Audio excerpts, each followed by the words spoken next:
Salve, rapaziada, treinador Alan Lima aqui da Drop Sports, passando hoje num cenário meio diferente, né? Tô esperando minha filha aqui e aí decidi passar uma ideia que a gente ventilou hoje na Drop. Então, para quem não sabe, a gente tem algumas reuniões, ou às vezes até involuntário, né? Eventuais, assim, de questionamentos sobre literatura, empirismo. E hoje o papo lá foi interessante no nosso grupo a respeito de construção de meta. Então, como eu planejo um treinamento para atingir uma meta que geralmente é ambiciosa. O exemplo citado na oportunidade foi que eu queria pedalar, por exemplo, a 4 horas e 40 no Ironman. Tá? Então, se eu quero pedalar 4 horas e 40 no Ironman, o que eu tenho que fazer para chegar até lá, até esse nível? Então, primeiro ponto, eu preciso saber onde eu estou. Então, esse é o teste. Então, se eu tenho lá, estou pedalando, fiz um teste de ciclismo, eu posso aplicar qualquer teste, né? FTP de 20 minutos, teste de 40 km, teste de 1 hora, FTP de 1 hora, tem várias possibilidades. E em cima disso, a gente parte de uma posição inicial e vai reaplicando esse teste, ou seja, a gente vai retestando ao longo do planejamento em momentos específicos. Então, quando que a gente faz o tipo de reteste? Geralmente em mudança de meso. Então, se eu tenho lá 3 semanas específico de base 1, depois mais 4 semanas de base 2, depois específico 1, específico 2, pré-competitivo, competitivo. Toda vez que eu vou mudar de meso, ou não necessariamente não existe uma obrigação, né? Isso é uma ideia que se tem. Não tem consenso em literatura para dizer, tem que se aplicar o reteste. Não existe isso. Então, o que existe é algum consenso, um consenso literário, onde a gente entende que quando eu mudo de meso, significa que eu vou mudar as valências a serem trabalhadas ali. Então, se eu tenho uma alteração de valência a ser trabalhada, eu preciso ver o impacto que esse período que eu vivi de treinamento gerou na minha performance. Qual valência que eu desenvolvi que realmente impactou positivamente na performance. Então, para isso que servem os testes, os retestes. E eles têm que ser dentro de um mesmo protocolo, senão eu não construo o que a gente chama de baseline. Eu não construo uma linha a qual eu consiga dimensionar uma evolução, né, ou uma involução. Então, esse reteste ele tem que ser feito da mesma forma, geralmente no mesmo lugar. E esse lugar é onde? É um lugar que vai me favorecer, gerar mais potência? Não. Esse lugar ele é feito onde eu mais treino. Porque o teste, na verdade, ele é realizado para dividir zonas e não para medir performance. Né? O melhor, eu meço performance em prova, não em teste. Em teste eu dou o meu melhor para dividir as zonas de treinamento. O foco maior do teste é justamente dividir as zonas. Então, beleza. A partir daí, eu tenho lá, vou dar um exemplo, quero fazer igual a gente estava falando hoje, 4 horas e 40 no pedal do Ironman, beleza. Qual o primeiro ponto que eu tenho que ver para chegar de concreto, de nível de profundidade? Agora a gente não está falando mais de massa, tá? Eu quero pedalar 4 horas todo dia, vou fazer, não existe isso. Então, vamos para os números, modelo matemático, bem cartesiano aí. 4 horas e 40, eu entro lá na fórmula do TSS, quanto que isso, pelo protocolo do Joe Friel, ele é considerado um pedal que permita correr bem uma maratona depois de um pedal de 4 horas e 40. Quanto de TSS é isso? Então tem uma variação, é uma janela entre 227 e 309, né? Uma pontuação entre 227 TSS e 309. Beleza. Considerando que eu queira entregar um pedal com o menor TSS possível. O que é o TSS? É só para elucidar. Quanto é o meu desgaste, é o fator de desgaste, né? Threshold Stress Score. É quanto de estresse, de mágoa aquilo me gerou. Tá. Quanto que me machucou ali. Pá, beleza. Então, 227 é o número correto. Beleza? Por quê? Deveria ser, né? Assim, a gente deveria buscar isso. Provavelmente não vai acontecer, mas a gente deveria buscar o menor fator de estresse. Porque quanto menor o fator de estresse dentro de um mesmo performance, de uma mesma carga externa, porque aqui a gente está falando, se a gente fala de 4 horas e meia, automaticamente eu linko com uma velocidade média. Porque se eu tenho um espaço que é 180 e tenho um tempo, eu tenho uma velocidade média. Velocidade é carga externa, é métrica externa, output, tá? Se eu tenho essa carga externa, quanto eu preciso me desgastar para gerar essa carga externa? Então essa é a pergunta. Aí você joga lá na fórmula do TSS. Depois eu até posso pôr aqui no vídeo aqui. Então depois de identificado a métrica, o valor do TSS, fatalmente assim eu consigo calcular o meu FTP. Por que eu tenho que calcular o meu FTP em cima do meu TSS lá na frente? Porque em cima, esse FTP, usando os testes que vão ser aplicados durante a preparação, esse FTP vai ser a minha meta que eu tenho que atingir para, quando eu chegar lá, eu desgastar 227 pontos. Então, jogo na fórmula A, minutos vezes NP vezes IF sobre FTP vezes 3.600. Pá, beleza. Vezes 100. Tudo isso no final vezes 100, né? Para dar o fator de porcentagem. E aí eu pego lá essas variáveis, vou substituindo e deixo só o FTP. Então a gente viu lá hoje que esse FTP dava 334, se não me engano. Tá? 334 de FTP. Isso para um IF, que também a gente consulta na tabela. Qual que é o IF do Ironman? Aí tem lá várias lacuninhas, né? IF de Ironman para atleta amador, para atleta de elite, tal.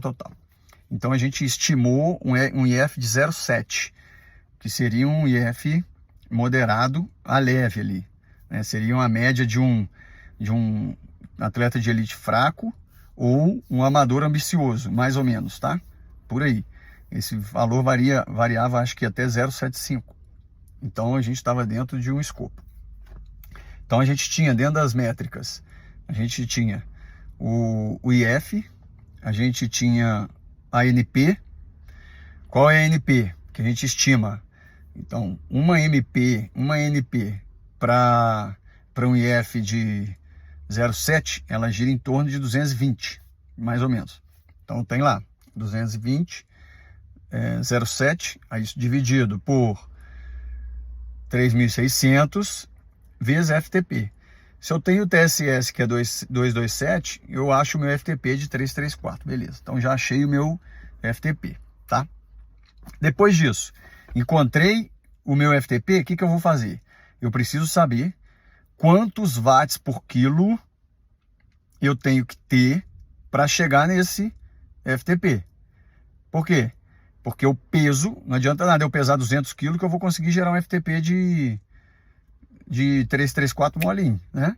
A dificuldade aí vai ser ter um peso competitivo para gerar esse FTP de 334. E aí a gente chegou à conclusão que se eu pesar 70 quilos, eu como atleta, estou dizendo, né? Qualquer ser humano. Se o atleta pesar 70 quilos para um FTP de 334, eu acho que dava 4,7, se não me engano, watts por quilo. O que é considerado um ciclista de categoria 1. Então, nos níveis de categoria do ciclista, também pela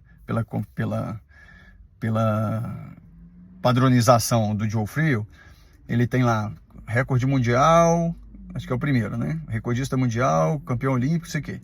Depois tem atletas do Pro Tour, ou atletas do Pro Tour, ciclista, não sei o quê, contrarrelogista. Aí vem atletas profissionais em geral. Depois vem atleta categoria 1, 2, 3, 4, 5 e destreinado. Não atleta, tá? É o cara ordinário ali. Isso é recreativo. Então, beleza. Então, a gente estaria, dentro dessa graduação, a gente estaria entre o atleta categoria 2 e 1. Por quê? Porque 4,7 watts por quilo, na realidade nossa, é muito alta. É uma relação muito difícil de fazer. Aí, só que eu já tenho essa informação então agora. Eu sei, olha só, como as peças vão se encaixando. Eu sei que eu tenho que pesar 70 quilos. Eu sei que eu tenho que gerar um FTP de 317, que na verdade não é 334, falei errado, né? 334 é a potência média. A potência média tem que ser 334 para abater ali 5% e gerar 317 de NP, de FTP, tá? Então é 317, deixa eu me retificar. Então 317 eu tenho que ter um FTP de 317, tenho que pesar 70 quilos, não é isso? Para que eu consiga gerar 227 pontos de TSS dentro do IF de 0,7 com uma potência normalizada de 220, beleza? Então esse é o protocolo, pronto. Isso é uma construção concreta de uma meta, beleza? A partir daí agora então eu vou fazer o quê?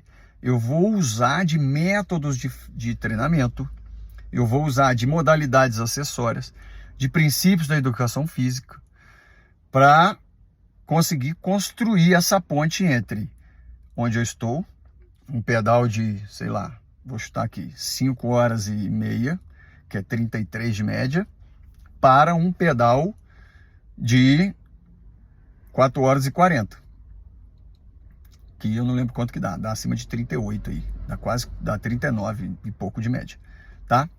Então, mais ou menos isso, né? Porque 36, 33, 36, 39 é 4 horas e 45, dá mais de 39. Então, beleza. Eu vou programando essas cargas, diluindo, fazendo uma regressiva. Então, no meso anterior, entre o meso específico 2 e pré-competitivo, eu tenho que fazer um reteste. Ali eu já tenho que estar acima de 4,2, mais ou menos, né? Considerando que essa curva não é linear, ela é como se fosse a curva lá do príncipe da matemática, o Gauss. Então, você começa, é o J invertido, né? Você começa melhorando muito, de repente você vai melhorando cada vez menos.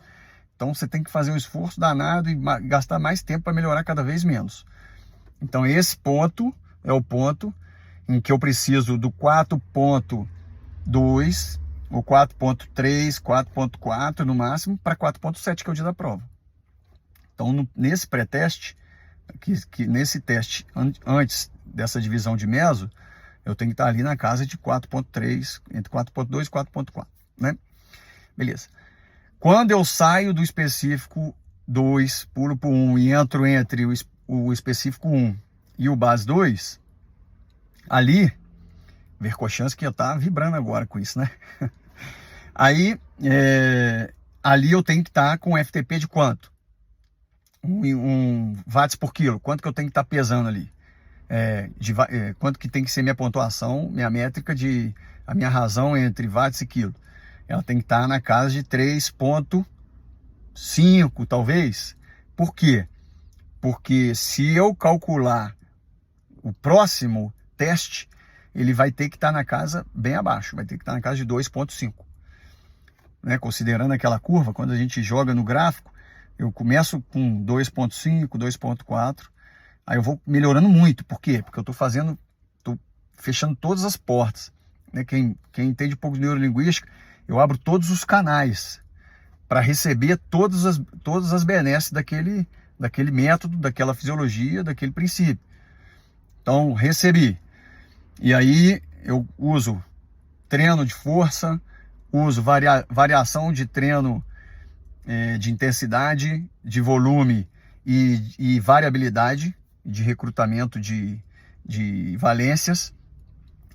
Eu descanso, eu me alimento bem, eu durmo bem, eu atinjo os padrões de intensidade necessária para cada momento, em cima do cálculo do TSS. Então, eu pego lá minha semana de treino, a gente faz o que a gente chama de índice de monotonia. A gente faz o cálculo do índice de monotonicidade, que é o quanto de monótono existe entre os macrociclos, entre o meso, né? Dentro do meso a gente compõe de micros, e essa variação, tanto de intensidade quanto de volume, a gente pode estimar através de um índice de monotonicidade, para saber se os treinos estão monótonos, no sentido de variação de intensidade e volume, para saber que eu não estou na massificação de ritmo o que vai me gerar um sobretreino, uma fadiga excessiva, enfim. E aí eu faço essa correlação entre os mesos e vou construindo isso, tá? Depois disso, quando eu tenho já essas metas, eu alinho com o nutricionista, que fala, cara, eu estou pesando 80 quilos, estou pesando X quilos, e para eu bater esse SOF, esse fator de intensidade aqui, desculpa, para bater esse watts por quilo, eu preciso estar pesando tanto. Eu estou gerando isso hoje tanto, mas eu tenho que ficar mais leve para ser mais eficiente.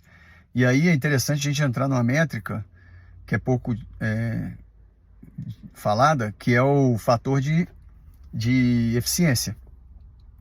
No Training Peaks, acho que esse fator, esse EF, esse fator de eficiência, ele tem muito a ver com, se for a parte do ciclismo, do WKO, ele tem a ver com cadência de pedalada, né? E se for em relação ao treino como um todo, ele, se não me engano, é potência média dividido por frequência cardíaca média. Que aí isso dá uma correlação boa entre carga externa e carga interna. À medida em que essa proporção, essa razão vai se afastando do início, você vai perdendo eficiência. Então, eu deixo de ter um conceito onde eu ponho mais carga interna, eu acelero, eu imprimo mais força, acelero meu batimento e a frequência e a potência sobe. Ou eu alivio cadência, deixo o batimento baixar e a potência baixa. Então, esse acompanhamento, essa inter-relação entre potência e frequência é medida pelo fator de eficiência. Não pode ser confundido com o fator de intensidade, né, que é o IF. O IF também é controverso em algum sentido. Por quê? Porque ele pode ser o fator de intensidade interno ou externo. O IF que aparece no Training Peaks, por exemplo, ele é um fator, é uma razão muito fácil de compreender. Se a gente pegar lá, ele vai estar envolvido num fator, numa métrica de carga externa, que ele vai pegar, se não me engano, o IF do Training Peaks é quanto de NP do treino você teve sobre o seu FTP, né? Ou seja, é quanto que eu tenho em cima do máximo que eu poderia ter. Se eu dei o máximo, sobre o máximo, esse fator de intensidade é 100%, é 1. Agora, como eu faço essa medição para carga interna? Eu posso fazer o mesmo raciocínio voltado para o melhor preditor de carga interna. Qual é o melhor preditor de carga interna? Frequência cardíaca. Então eu faço a minha frequência cardíaca média sobre a minha frequência cardíaca máxima. Quanto eu andei? Aí ali vai ter um fator também, tantos por cento. Só que a interpretação desse dado tem que ser diferente.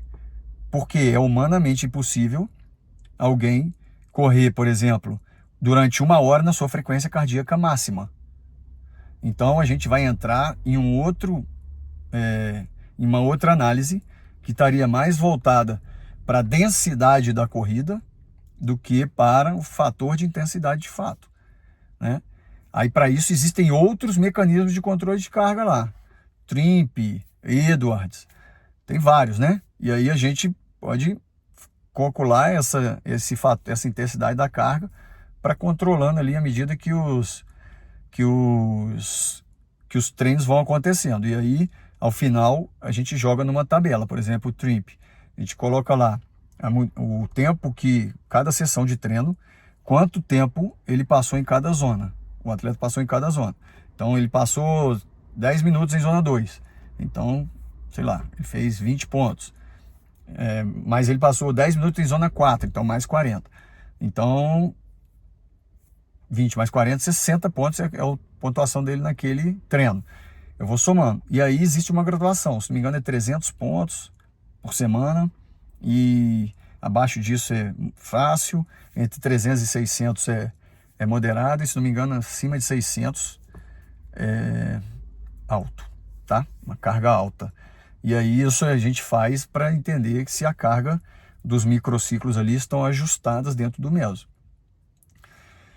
Pessoal, falei de várias coisas, informação pra caramba, mas o principal foco era entender como que a gente estabelece uma meta concreta e partindo dela, através de modelos matemáticos, a gente chega na posição no dia de hoje para a gente começar a atuar em cima no nosso comportamento para atingir a meta.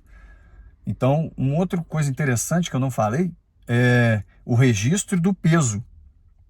Como é que eu registro o peso no TrainingPeaks?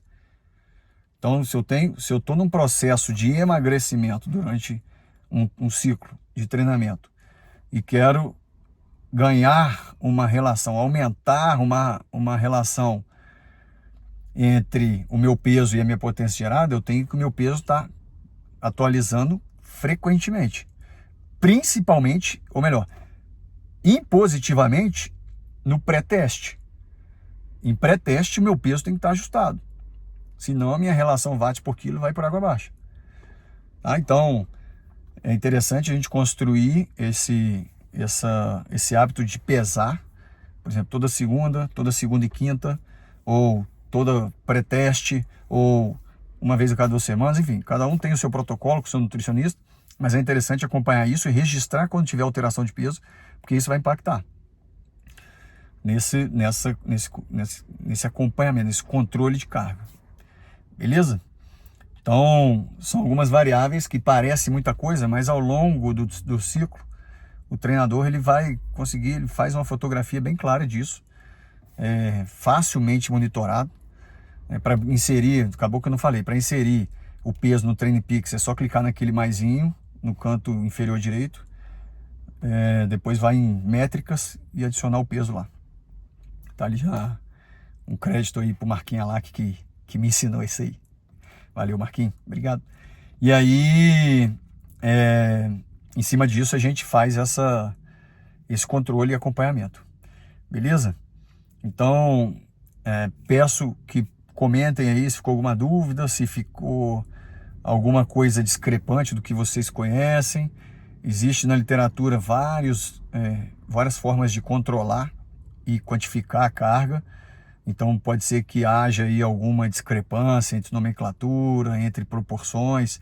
Por exemplo, tem um lance do índice de variabilidade, o VI, que é diferente. Por exemplo, o TrainingPeaks, a metodologia do Joe Frio é diferente de outra metodologia, que eu não lembro agora de quem que é, que um é IF sobre FTP e o outro pega as duas metades e faz uma razão entre a variabilidade o VE, o EF, a eficiência. E aí ali se coloca tem uma razão. A métrica PAHR, que é uma métrica, ou Power, ou PWHR, que é uma métrica, uma correlação também entre a carga externa e interna, também é muito boa, funciona muito bem, né? E é uma métrica que a gente consegue correlacionar aí o afastamento das linhas no gráfico ou das próprias grandezas ali entre frequência, que é uma carga interna, quando você está entregando, quando você está fazendo de força, propriamente dito, e o que você está entregando, que é a carga externa, seja o pacing ou a potência. Beleza? Agradeço demais. Qualquer coisa, deixa os comentários aí e a gente vai discutindo para acrescentar. Um abraço, vencer Drop Sports.